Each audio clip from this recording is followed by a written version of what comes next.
Hi!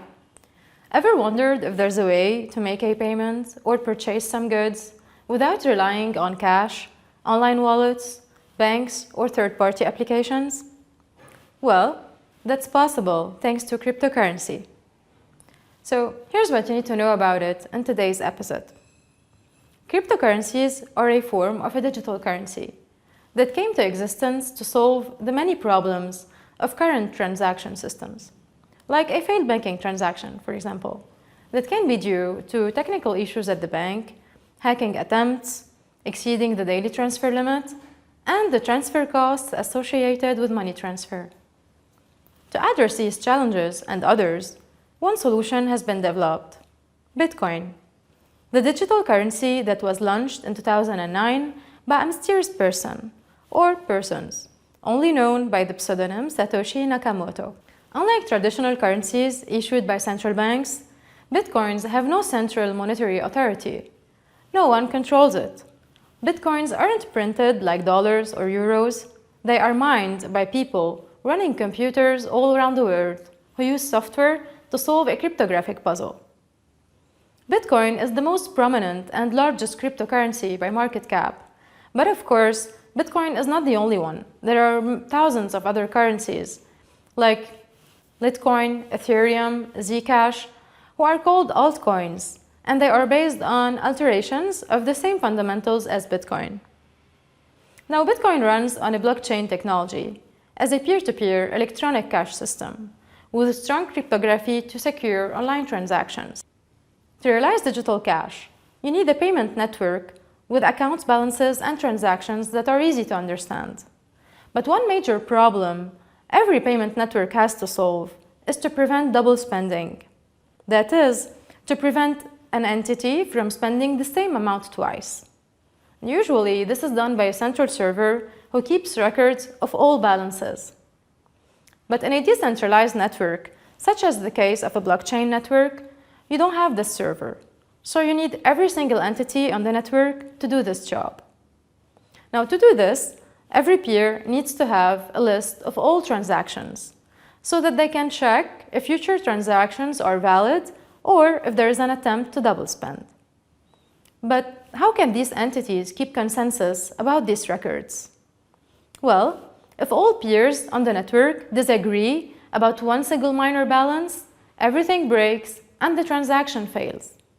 In other words, for a transaction to be valid, it needs the absolute consensus of all peers in the network.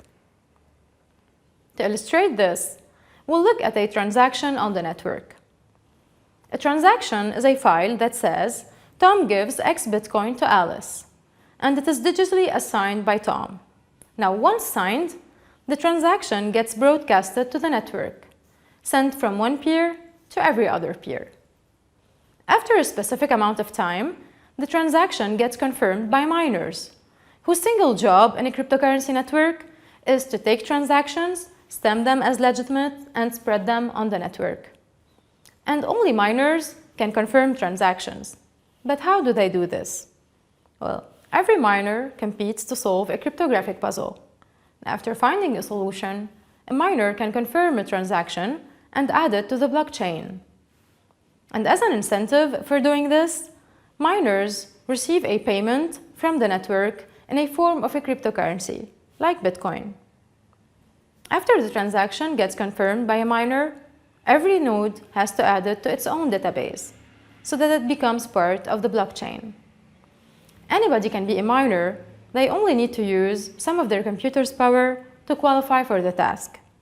In this way, a network of independent actors are economically incentivized to maintain the legitimacy of the transaction history. So cryptocurrencies are essentially the monetary incentive offered to anyone willing to keep the network secure. Now let's take an example. Imagine three friends. Mike, Jade, and Norman are going to the movies, and Norman decides to pay for the tickets. And they all decide to split the amount amongst each other.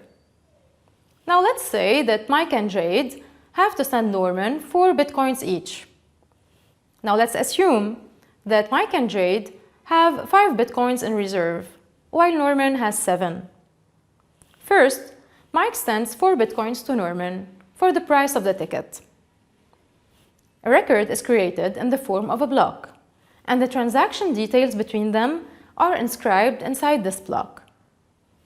Now, after Mike's transaction, Norman now has 11 bitcoins, and Mike is left with only 1. Following this, Jade also sends 4 bitcoins to Norman. Now, a new block is created for this transaction. And these blocks are connected together, and they hold the transaction details as well as the number of bitcoins each one of these friends has. So, in other words, these blocks are shared amongst the 3 friends, which means that all 3 friends can see the transaction details and the number of bitcoins each one of them has. So, what do you think happens if Mike is only left with 1 bitcoin and he tries to send Norman 3 bitcoins? The transaction will fail. This is because all his friends have a copy of the blockchain, and it's clear that Mike doesn't have the 3 bitcoins. So, his friends will flag this transaction as invalid, and this is the basis of a blockchain. No one can alter with the blocks without the consensus of all peers in the network. Cryptocurrencies are the key to complex digital cash problem.